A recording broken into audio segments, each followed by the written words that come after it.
నమస్కారం. ఘంటారావానికి స్వాగతం. ముందుగా ప్రధాన అంశాలు. వరద తుపాను చెన్నై సమీపంలో తీరం దాటే అవకాశం. ఉత్తర తమిళనాడు, దక్షిణ కోస్తాంధ్రకు భారీ వర్ష సూచన.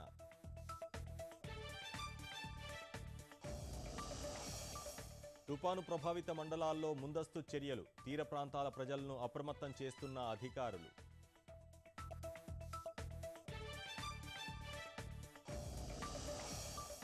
రాజమహేంద్రవరంలో పోలీసులు నిర్బంధ తనిఖీలు. అదుపులో 3 రౌడీ షీటర్లు సహా 6 అనుమానితులు.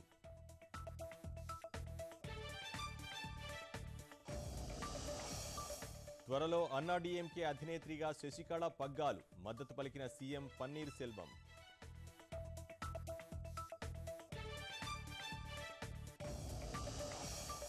పెరులో పర్యావరణ పరిరక్షణపై అవగాహన. పునర్వినియోగ పదార్థాలతో విద్యార్థుల ఫ్యాషన్ షో.